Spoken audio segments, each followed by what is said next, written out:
Hi,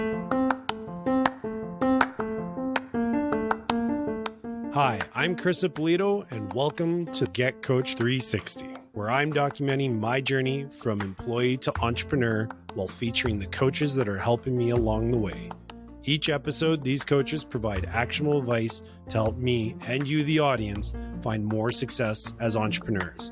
I invite you to join the journey so we can go and grow together.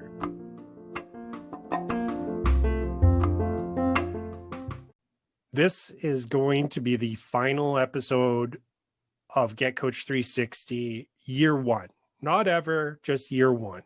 And this first year has been a great year, 2020.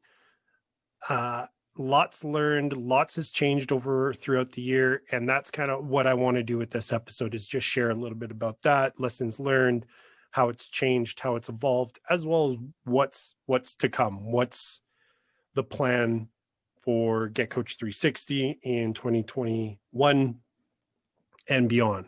But before we get into that, I want to share a little bit more of the story behind all of this. So this all started in September of 2019. I was pissed. It was the end of the month. And what ended up just happening, I've shared a little bit about this, but what ended up happening was I was brought in to a company earlier in the year in January. 7 months later, we parted ways. And why that ended up happening was I was brought in and sold, really, that I was going to be involved in business development, strategy, sales, marketing, all of it. But that's not what they actually wanted. It turned out what they wanted was just another sales guy. And so a few months into it, because of the misalignment and in expectations, a lot of friction started occurring and we'll call it some headbutting.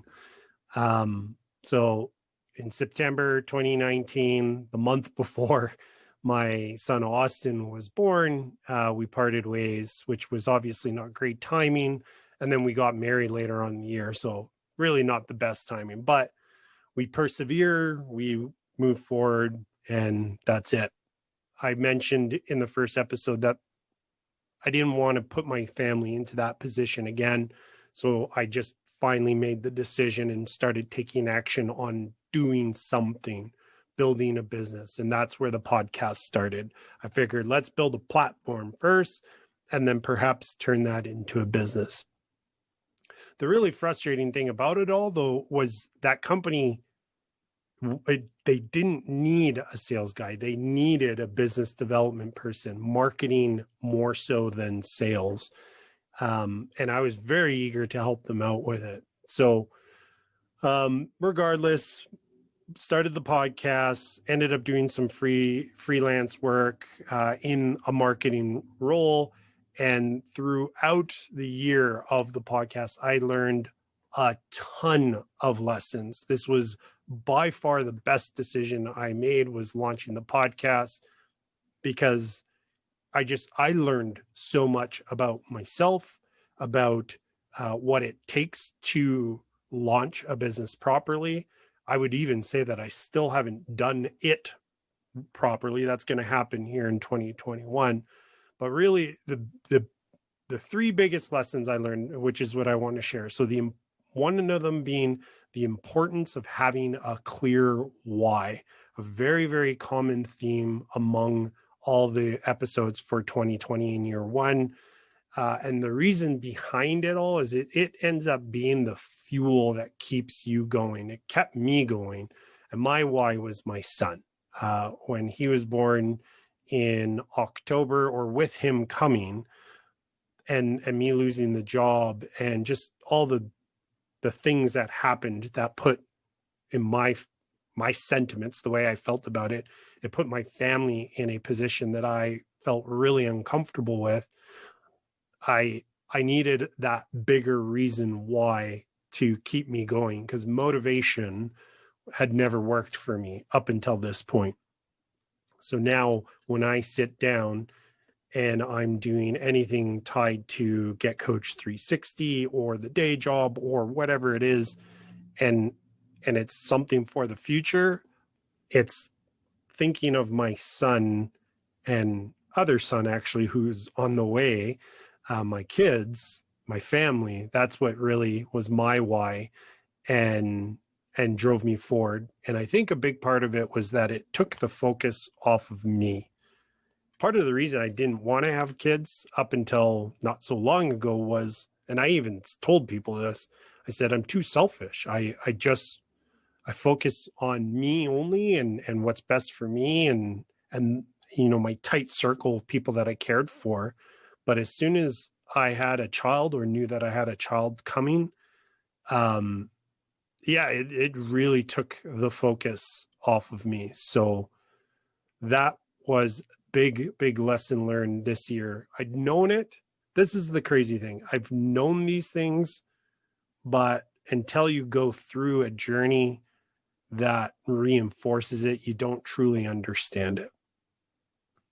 So the second big lesson learned for the year was the value of coaching and mentorship and why it's important. So with a coach and a mentor, you get guidance and somebody who holds you accountable and positive association. So guidance really being, especially on the side of a mentor, somebody who's kind of walked that path that you are looking to do, they're going to be able to give you some guidance to right your ship so that you don't go off course too far of the path you need to take to get to the destination that you're aiming for. Now, there's more to that, but I don't want to get into it. It's not that there's necessarily a destination. There's points along the journey, but a mentor will help you with that. A coach is usually somebody who will hold you accountable, though a mentor will too. Coach and mentor, I find, are very synonymous. I know not everybody agrees with that, but that's just from my perspective of things. But somebody who's going to hold you accountable. You say you're going to do something, and your coach and mentor is there to hold you accountable, not directly in the sense of kind of like a boss, but more that you've made this commitment to somebody you respect and don't want to let down. So now you're being accountable to that. Again, it's almost like taking that focus off of yourself.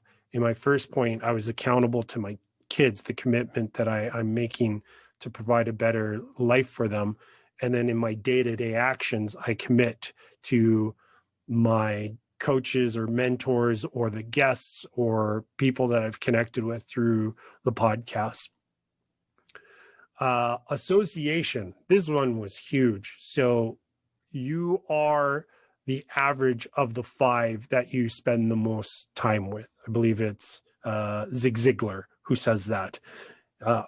And if you are unable to, for me, I was struggling a little bit to associate with the kinds of people that I was really trying to surround myself with. And the podcast did that for me big time.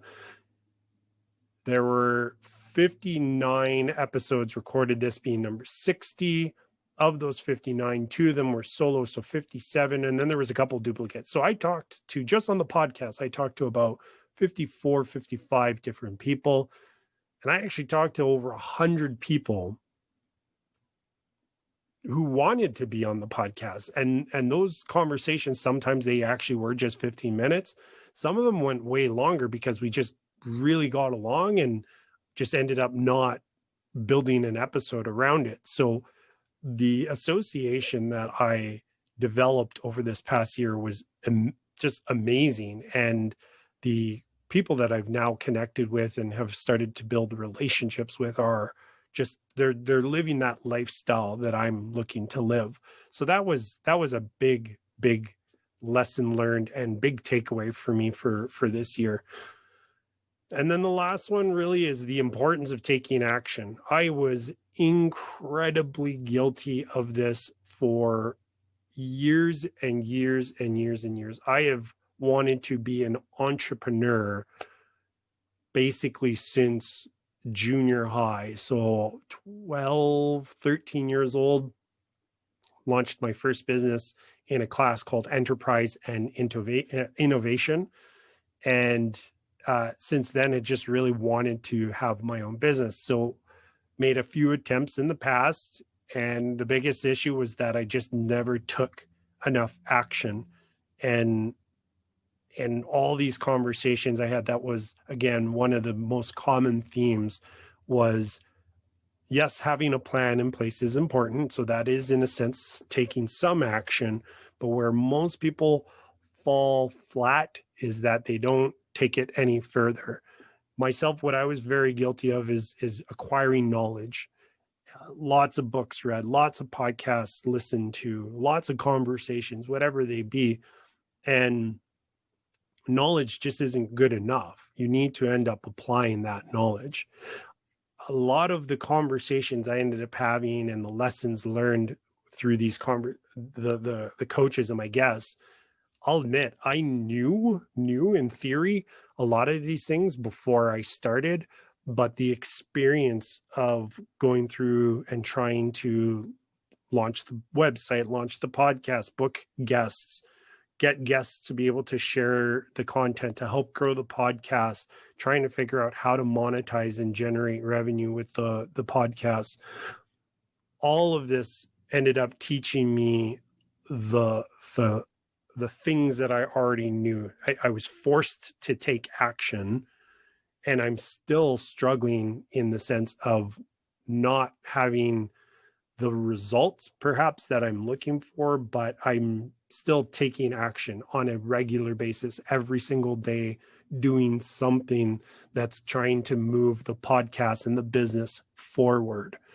And that is by far the most important thing that I've learned and would want to share with anybody who comes across Get Coach 360 or doesn't.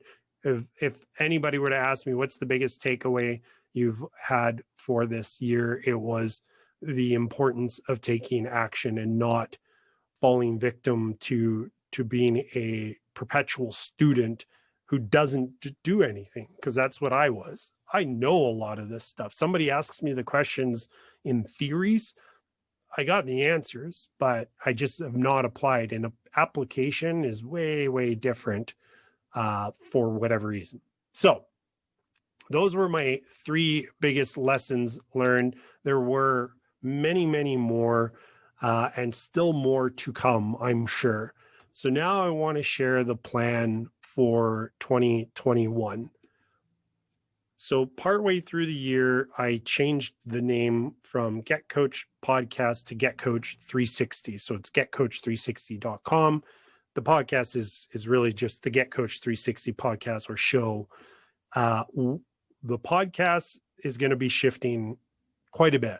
So last year I did weekly episodes. I released weekly, and to be able to maintain that frequency, I didn't do really any editing. Very, very little prep work in advance outside of those 15-minute calls that I used to determine whether the person was somebody that I wanted to have a conversation with or not. And then on the back end, I just didn't do a lot of editing to the podcast. Eventually got people to do some transcriptions for me and some show notes and all that kind of extra stuff. But I'll admit that not a lot of effort went into it, because in my mind, what I was trying to do was build something very scalable, sustainable, simple. So the big shift that I want to make is I'm going to be looking to produce quality over quantity, meaning I'm very unlikely to be doing weekly episodes. I may go down as less as, or as to the frequency of monthly. Odds are it's going to be monthly, maybe even less frequently than that. But monthly is kind of the commitment that I've got for myself. Now, the business. So starting the podcast was always with the intention of converting this into a business of some sort, whether the podcast became the main business or the podcast was a component of the business. So I need to generate revenue, or else what the podcast ends up being is a hobby. And I am not interested in another hobby that has that maybe potential to generate revenue, because I had one of those hobbies for 10 years and it did generate a tiny, tiny, tiny bit of revenue. but a lot of work went into it and not a lot of reward came out of it. Mind you, it was strictly entertainment, and my goal is to add value. Now, the direction that the business is going is going to be this. Get Coach 360 is going to be a coaching and mentorship platform. There's going to be a community and a support system for anybody who is a part of that platform.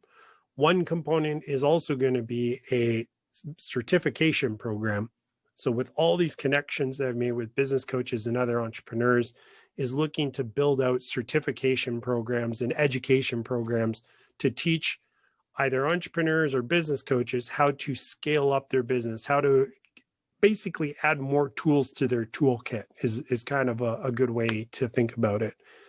It's going to be a membership model where it's a subscription. So monthly is the model that I'm looking at. I want to deliver as much value as possible. I want to make it so that anybody who sees this is going to think I'd be crazy to pass up on that because of all the value.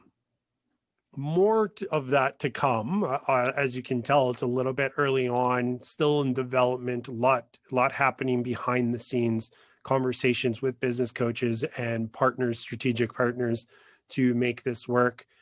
But really, my big ask is, if you are somebody who is looking to create that lifestyle, diversify your income, not allow yourself to be a victim to a single source of income, which is your job, and my story resonates with you, then you should be subscribing to Get Coach 360. At a minimum, subscribe to the YouTube channel, subscribe to the podcast, and join the mailing list so that you can be informed on how things are progressing with the mentorship, coaching and mentorship platform. And at a minimum, you're going to get value out of every episode that I do, especially because I'm going to be looking to put more quality versus quantity. So that's all I've got for this episode. This has been a great year one. I am thrilled for year two. I am so grateful to all the guests that I had and everybody who has listened and followed and subscribed so far. And a big ask is, whatever you are looking for, however I can help, whatever you need support with, do not hesitate to ask. I'm building this to serve as many people as possible. And yes, I did mention that I need to turn this into a revenue generating business, but I'm also looking to do this in a way that it just adds so much value to the people who are my clients, the people that I will be serving. So with that, I wish you a happy new year, because today again is January 1st, 2021. Let's put 2020 behind us. For a lot of us, it was a tough year, and I am eager to see what 2021 brings and the future in general. Take care.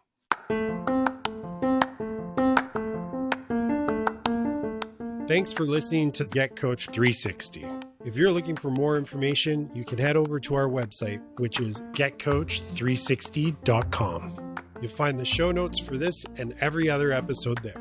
And if getting actionable advice every week from professional coaches is something you want more of, then make sure to subscribe so you don't miss any future episodes.